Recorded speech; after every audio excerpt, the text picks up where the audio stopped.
Welcome back into The Reset. I'm G. Scott. Some call me the preacher. I bring the passion, I bring the truth, and I bring it straight to you. So let's reset, reload, and talk Seahawks. It's The Reset with G. Scott.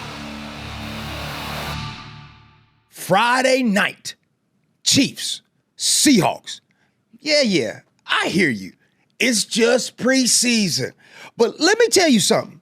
Every snap, every rep is a resume. Every snap is a tryout. Every single player is out there to prove that they belong in this league. I don't care what your mama say. I don't care what your auntie say. These folks out there playing on a mission. And that's what we on here today, is a mission. On Friday night, you get to see the Seahawks not just play against arguably one of the best quarterbacks in the league in Patrick Mahomes, not arguably one of the referees' little kids. Oh, excuse me, I didn't mean to say that, but y'all know how the referees be showing love to Patrick Mahomes.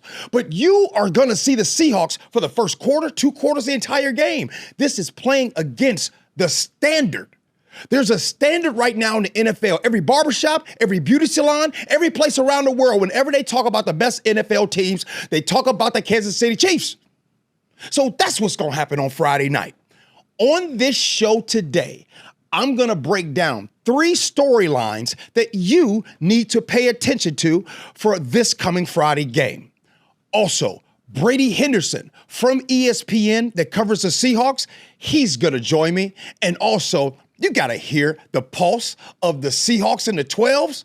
Cat Stokes, representing the blue and green, is going to come in and answer all the questions that we have. Make sure you like and subscribe and share with all your friends. And if you seeing me rocking this pink right here, come on now. This is Fred Hutch Obliterate Cancer Research. I had to represent with that. And then Team Pink Chemo Club. Man, I appreciate me wearing that. Now, let's get to it. I got 3 storylines that you all need to focus on for this game against the Chiefs. Storyline number 1, can Sam Darnold lead this offense down to a score in the first quarter? You, me, your mama, auntie, everybody got their good eye on Sam Darnold. That's the one thing we just don't know about yet. You been on that first date with somebody and you kind of like them. They kind of cute, but you just don't know. You don't know what their credit is about. You don't know if they got a good job. And if you don't know if they really stay with their mama. So we got to see a lot out of Sam Darnold in that first quarter. Can Sam Darnold answer the call on Friday night? Number 2, them big boys up front. Some folks like big boys. Well, the big boys in the offensive line, can they establish the run? Can they do better than they did last season? You know, Gray Zabel, draft pick. You got Charles Cross, left tackle. Can that chemistry and continuity, can we see it in the first quarter? We got to be able to see them run that ball and everything. And then, number 3, is this defense real? Yes, on paper, we all been talking about them. We've been talking about how good they were, but we have an opportunity to see Rick Woolen out there, see Josh Jones out there, all the guys out there, Josh Jacobs out there. Your boy got too excited. But by the way, I like Josh Jacobs. But anyways, we have an opportunity to see that Mike McDonald and the defense, he disguises the defense as if that defense's name is Jason Bourne. Some of y'all young folks don't know nothing about Jason Bourne. I might have dated myself. But anyway, at the end of the day, we got to see these youngsters and that defense get out there and do it. We got to see this D put that thing on them out there. Wait, pause. Hey, whoa, my bad. Anyway, let's get back to the rest of the game. But we're going to see what's going to happen with this defense. So those are the 3 storylines. And here pretty soon, we're going to have Brady Henderson from ESPN to come on and tell us. He studies this game. He watches all of it. He's at all the training camps. And he watches the game with the same intensity as you and I during the fourth quarter. He watches them Seahawks, right? Or how you kind of watch that uncle that come to your house and you know you got to close that bedroom door because they might slide upstairs and steal something. He watches the Seahawks just like that. Hey, appreciate y'all hanging with me. Make sure you like and subscribe. Come on now, we got plenty more for you on this show. It's The Reset. He covers the Seahawks for ESPN, my main man, Brady Henderson. Welcome into the Reset, Brady.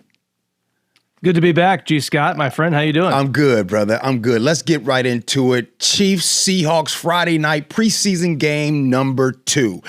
Here on the Reset, I have been talking about 3 storylines, and so I want to get your opinion and for you to weigh in on them. Storyline number 1, can Sam Darnold lead this offense down the field and score in the first quarter?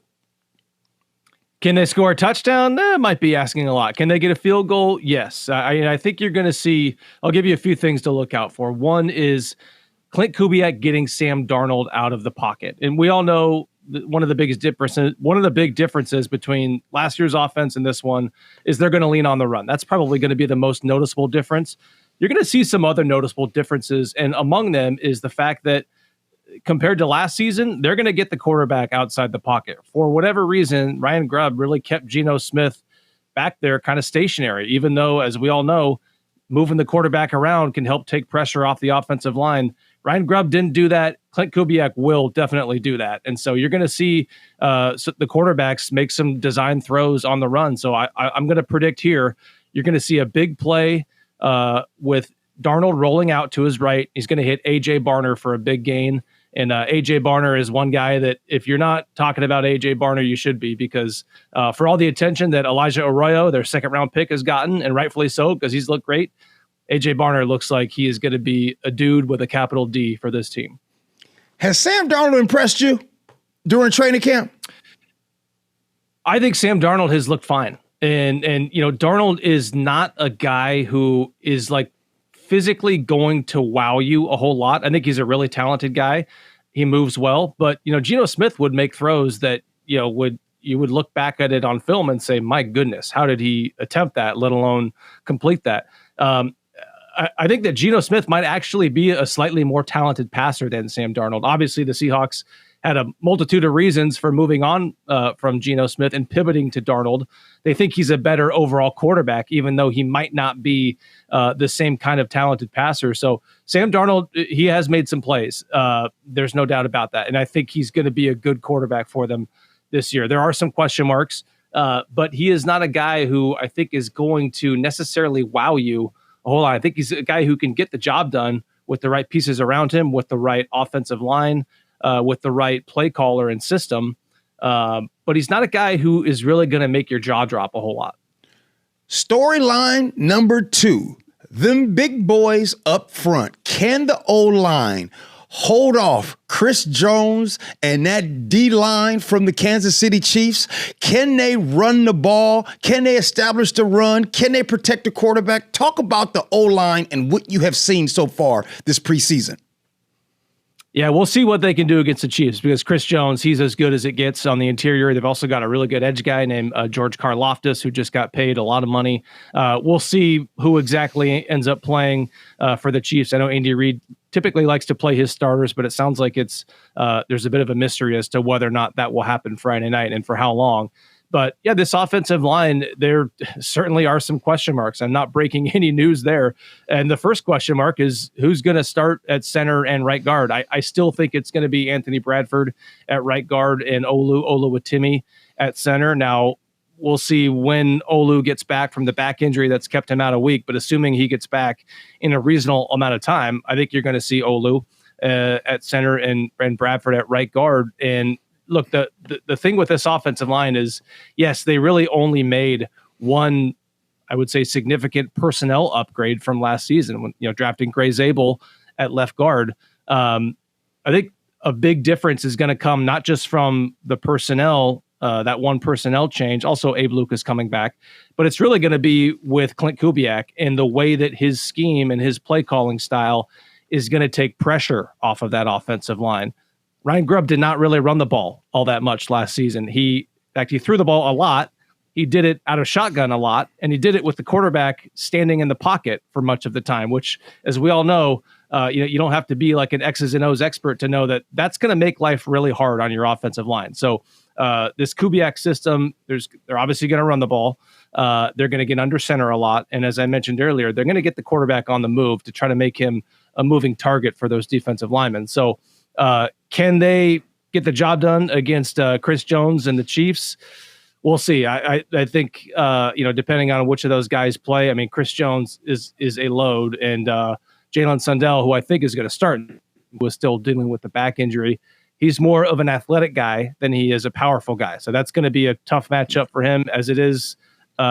Chris Jones is a tough matchup for anybody. When your significant other asks you if you're going to have a rent at the first of the month, and you tell her, maybe, that ain't going to work. So when it comes to that center position, hold on, Brady, it ain't going to work. We need to know you going to have rent, because let me tell you why this is important. Go back, look it up. Clint Kubiak, when he was with the New Orleans Saints last season, me and Bang talked about this. That offense last year was hot. They was one of the hottest in the NFL. What happened? Well, when their center went down, things started to go. So I'm going to tell you, here's a homework assignment for everybody. The center position, if it's going to be Olu, then dang it, it's got to be Olu. But that center position can't be iffy. The rent at the first of the month, it can't be iffy, or mama going to have somebody sliding them DMs. Number 3, is this defense real? On paper, ain't playing no games. I saw Leo Williams the other day, 31 years old, and that boy looked good, pause. It's crazy. Your thoughts on this defense? They are for real. Yeah. And I typically, me, I'm a pretty measured guy. I don't like to make bold proclamations before I really see it on the field. But I mean, I guess in this case, I have seen it on the field because I saw it in the second half of last season. And they ended up, for all the troubles they had early on, stopping the run when they had, they ended up swapping out both their starting inside linebackers. They got some guys healthy. That ended up being a top 10 scoring defense by the end of the season. And what did they do? They brought back almost everybody. And the only, 2 guys that they didn't bring back that aren't back were Draymond Jones and Rayshawn Jenkins, 2 guys that they cut because they didn't want them back. Right. So, and then you add DeMarcus Lawrence, who looks to me, and everything about his resume would suggest this, that he is going to be a big upgrade in terms of being that rugged edge setter over Draymond Jones. That just wasn't Draymond Jones's game. They played him a lot more on the edge last season as an outside linebacker, and he just was not a really physical guy. He's a kind of a good pass rusher, but not a really physical presence against the run. That has been DeMarcus Lawrence's game for over a decade in the NFL. And they also, of course, added Nick Emanwari, who's going to give that defense kind of something it hasn't had, that big nickel who, look, when you're lining up against San Francisco and they try to target, and run right at some of those weak run defenders, that's not going to work against Nick Emanwari because that guy is a linebacker playing safety. And really, on paper, he's a safety, but, he's not playing safety. He's essentially playing linebacker with how close to the line of scrimmage he's playing. So, and when you just think about the fact there's so much continuity between the scheme, the players, the play caller, basically the entire defensive staff, and you add a couple key pieces like that. Yeah, I think this is going to be a case where we'll see what the offense does, but this looks like a team that's going to be carried by its defense. Okay, Brady, we got a minute and a half left. I'm putting you on the spot right now. If you had to put money on it, as a matter of fact, don't do it because folks is getting in trouble gambling. Don't do that. But if you did have to put money on it, give us one player that you expect to pop on Friday night. That I expect to pop on Friday night. I mean, it's hard to bet against Torrey Horton right now just because he has done it in practice routinely. And look, G, you've been out at these practices this year and in past years, and you will see rookies kind of flash, and they'll have a few big practices for a week or so, and then whatever happens, they sort of tire out. They don't sustain it. I mean, Torrey Horton has done it. Like, he continues to do it. I seriously think he's competing hard for that number 3 wide receiver spot, which is wild to think of a rookie 5th round pick who didn't even really take part in a whole lot during the spring because he was coming off of that knee injury from college. Torrey Horton looks like he's going to be a player for them. And so it would not surprise me if he does something. He had the touchdown in the preseason opener. It wouldn't surprise me if he does something big in this game as well. Brady Henderson, man, let me tell you something, my boy. You one of the best to do it. I love that you covered the Seahawks. One last thing. The first time you stood next to DeMarcus Lawrence, what'd you say? That boy big, huh? You know what's funny is he's I mean, he plays so much bigger than he is. He is a big dude, don't get me wrong. But Right. he just plays like he's 30, 40 pounds heavier than he is because he's so rugged, so physical. I mean, he is a dog. Brady Henderson, we got to do this again, man. I love having you come on, bro. You're the best in the world. Let's go. Well, I won't give you that title. There's a player on the team that I call the best in the world. But you my guy, Brady. I appreciate you, G. Thanks for having me, my friend. Brady Henderson, everybody, covers it. All right. You've heard the facts and the strategy from my man, Brady Henderson. Now, let's bring in a voice that bleeds Seahawks blue and green. The voice of the people, my good friend, Cat Stokes. What's up? I like the pink. Come on now. Yeah, it look good on you. It look good. There we go. Let's get to it. First, before we get into this preseason game, I want to talk about Pete Carroll and the Raiders coming to town last week. Your thoughts? Yo, I loved it. I was watching Pete Carroll interviews through the preseason. He's in his villain era. I love it. Okay. He had his black sunglasses on, a black tee. I thought he had black Air Force Ones to go with it. Okay. He did it. But I loved it. I also love that Coach Mike showed respect, but they weren't patty caking each other. They weren't like, whatever happens. He was like, no, we both want to win. Right. Like it was like the stepdad and the baby daddy just met. That's what he was giving. It was like, I don't know how the mom feel, the lady feel, but the stepdad and the baby daddy just met. That's what happened. So, I love it. I was also watching after the post game. He was saying like it was awkward for him. This is how I love Pete. He was like, I saw the other team make a play and I thought it was my team. And I was like, you know what? That makes sense after 14 seasons, bro. Like, man, I would look up at the Seahawks and be like, yeah. Oh, I mean, what we doing, y'all? Like, so it made my heart happy. I love Pete. The fact that he was bouncing around, I kind of had, if I'm the baby mama in the situation, I kind of missed baby daddy real quick. He's bouncing on the sideline, smiling and stuff. I look over at the stepdad, but he working. He focused. It's his second year. So I'll give him time and grace. And also, that's his personality, so I can't hate. Sometimes they be texting the baby dad too much. But anyway, okay. So again, before we get to this Chiefs game, now also who came to town was Geno. Geno Smith came to town. He did play a little bit in the first quarter. But I want to talk about what everybody's talking about right now. For sure. Geno Smith gave a sign and a fan, the bird. They was flipping them off. I personally am not used to seeing quarterbacks do things like that. Yeah. I know Pete Carroll weighed in on it. Kat, I got to know what you got to say about that. I'm big on character. I'm big on like you get paid too much to be talking to a popper like that. Like I don't know who the fan is, but I'm like, hey man, come on, bro. Like that was intentional. That you gave that man not even 15 minutes, 15 seconds of fame, and it was corny. The fan was corny to me, and the flip off was cornier to me. However, I get it. I think what we're witnessing is that gap of closing of the fans between the players. Social media is not that old, and so I think the mind of an athlete, like when you log on and you getting hate all the time, or people in your DMs talking to you crazy and stuff. You human. You gonna snap at one point. So I have grace for that, but I'm also like, come on, bro. But Kat, right now, what I'm seeing on social media right now, I am seeing a lot of people justify those actions. Yeah. I'm seeing a lot of people say things like, well, did you see the sign?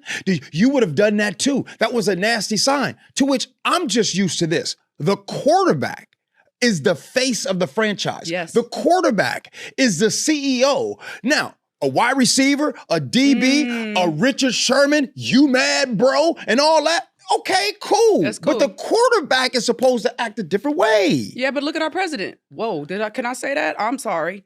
I'm gonna walk away on that real quick. So let's get to this Chiefs game. We're gonna get to this Chiefs game. I want to know, Kansas City Chiefs are coming to town. Patrick Mahomes, Yeah. What is the moment that you're most looking forward to with this game against the Chiefs? I'm looking to two, but I'll stick to one to follow the rules, right? Okay. I'm looking for it. I'm retiring my DK jersey. Hang it up.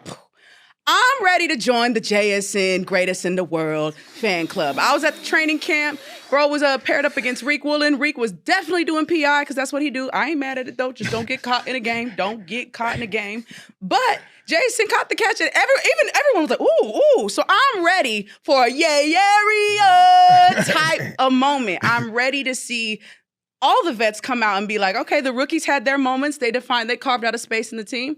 Now I'm ready for me to actually hold up a sign that says, Jason! Because I was like, all right, I like what I see, but I want to see it as in a game. So wait. Are you saying that you are ready to be in that stadium and be one of the first people to put on paper what I have been telling the world, JSN is the best in the world? Are you ready to put that on paper? I have my feet. I'm getting my feet wet. I'll say that. I'll get my feet wet. All right. So if you had an opportunity to sit down or stand up in front of the team before kickoff, and Cat Stokes was talking to this team, preseason game number 2 is getting ready to be kickoff Friday night here at Lumen Field, what would you tell them? I'd say this.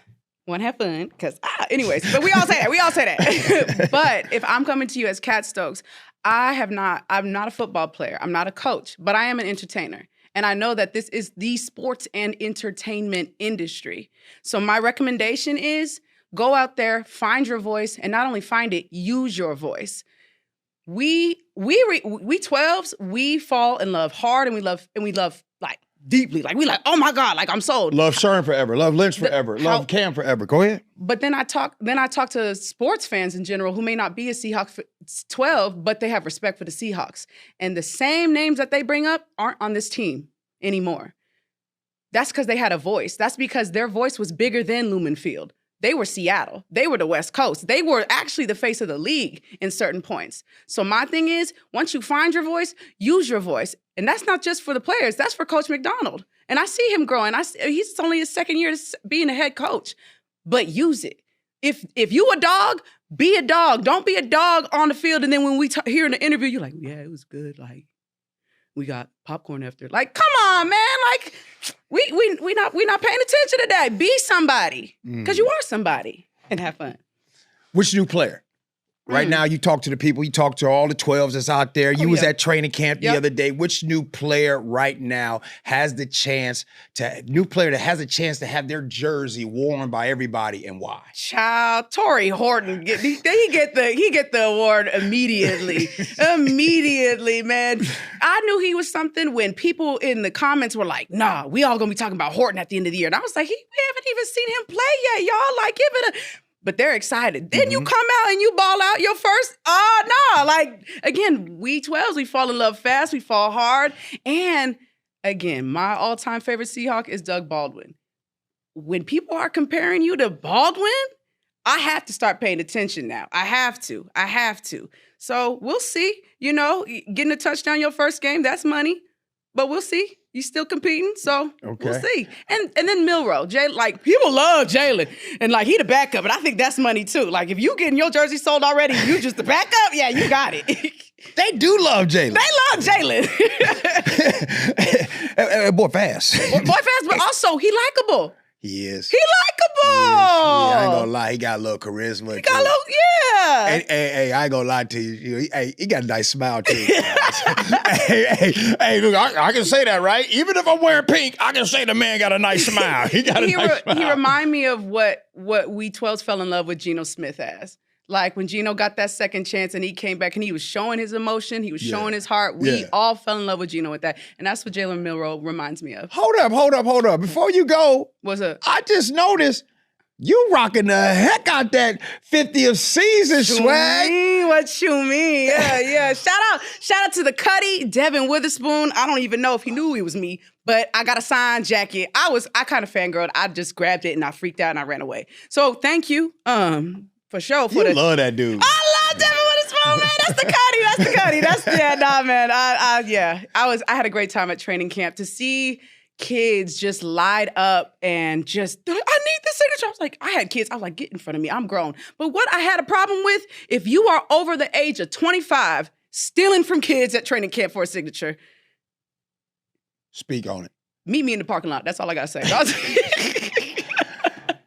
Cat Stokes. Come on now. I love you just brought it today. Come on now. I love how you brought it today. I'm grateful to be here, man. Hey, no doubt. Truly a blessing. All right. Hey, we got to do this again. We really appreciate you being with us. Love you being out there with the people and keep us posted. I love what you had to say about Use your voice. Use your voice. Use your voice. Appreciate you, Kat. Appreciate you. Man, that's why I love having voices like that on the reset. We heard from Brady Henderson, who gave us the facts and the strategy of the game. And then you got that fire with Kat Stokes. That's why it's time to bring it home. Let's recap those 3 storylines going into this preseason game against the Chiefs.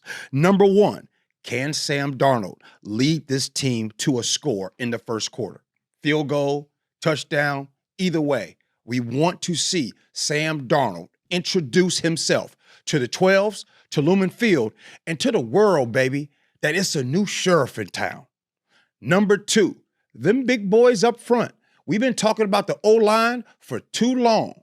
Sometimes you've been talking about the daddy who ain't showed up and been there for them kids. Well, sometimes they got to show up. Well, this is one of those times where the O-line got to show up, establish a run, protect the quarterback, do everything that a lot of us folks want you to do. Number 3, is this defense real? Mike McDonald came from the Baltimore Ravens when he was the DC over there, and he came over here for that defense, right? We've talked about it all on paper. Jay Reed, shout out Jay Reed. Come on, man, I got to give you some love. Leo Williams, Big Cat, 30.99. Man, you look good the other day. Man, I saw you the other day, boy. You look all good and slender, boy. But, man, you ready to do some things on that D-line. And let's talk about the secondary. Ooh-wee. Riches. And of course, you got Ernest Jones IV, who probably pulls up in some black Air Force Ones. You know how he get down. So we're going to see about those 3 things on the defense. My bold prediction for this game, run game. I am in love with the running back room. K9, Kenneth Walker III. He's been nasty in training camp. And something stood out to me that you ain't gonna hear nobody in the media talk about. And I'm gonna tell it to you. Anytime you have a young man shave his head and he don't need to, he about to be a baller. That dude don't do interviews. He done shaved his head. You know he gonna get busy. The run game. And Zach Cabernet, ooh-wee, I love 2-6. And then you got George Halani. He looked good in the first preseason game. He's going to do it again. We will be talking about that run game. All right, now, you know what time it is. It's about to be 2 minutes, no huddle, all gas, no breaks. It's time for the 2-minute drill. Friday night, Kansas City Chiefs. And yeah, all I know is not just another game. It's the Chiefs coming in town. It's time to set a standard, Seahawks, right there in Lumen Field on Friday night. That Patrick Mahomes, known for broken plays that turn into highlight reels all over ESPN and all of them like, oh, we love Patrick Mahomes. Well, not tonight on Friday night. That can't happen. So for the Seahawks, here is the mission. And the mission is simple. Stay healthy, establish the run early, and defensively, have that secondary set the tone and tell Patrick Mahomes, you can't be passing that ball in the air like that here on a Friday night at Lumen Field.